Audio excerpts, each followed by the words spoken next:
Hello there, I'm Sir Stanford Raffles, the founder of colonial Singapore. I came here in 1819, 198 years ago. Over that time, so much has changed.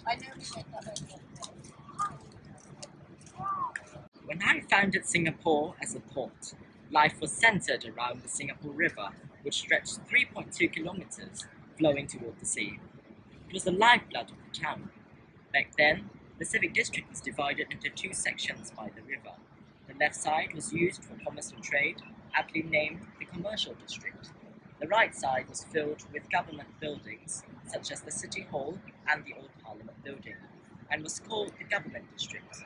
The Singapore River area used to be the center of trade and commerce in Singapore. Unfortunately, now the jetties are gone, along with the sampans, coolies, and the warehouses. Now in the commercial district, the warehouses and godowns of old have been replaced by pubs and alfresco dining.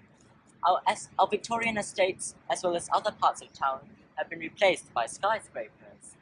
Now, the commercial scene is also dominated by banking and finance. How I wish Singapore was so clean and modern back in the day. The government district is now mostly a tourist hotspot, with old government buildings being preserved and now even declared as heritage sites. Places like Empress Place have been converted into museums. Other old utility buildings like the Fullerton Building, which used to be the postal service, is now a hotel. I'm so glad that the new generations of Singaporeans will be able to learn about the efforts made by their forefathers to turn Singapore into what it is now. The river used to be a horribly unsanitary place, lined with sampans and coolies milling about in them. People came here and threw waste and dead animals even in this water. Sometimes you could even see a dead pig floating around. Look at the Singapore River now. Ever since it was cleaned up in 1983, thank God for the river cleaning campaign, it has become a much more vibrant and hygienic place. I genuinely hope that the Singapore River and civic districts will continue to be beautified. Even if it isn't the heart of Singapore anymore, I hope it will become a center of culture and heritage for young Singaporeans to learn about the history of Singapore.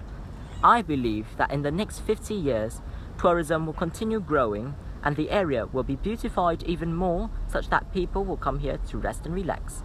I also believe that Singapore will continue its preservation efforts, and in the next 50 years, the shophouses of old will become town capsules nestled between all the skyscrapers. Even now, Singapore's government is planning to develop the tourism scene by restoring the old rustic look of old shophouses, finding the right mix of nostalgia and modernization. In the end, one thing is for certain, the Singapore River will never be forgotten.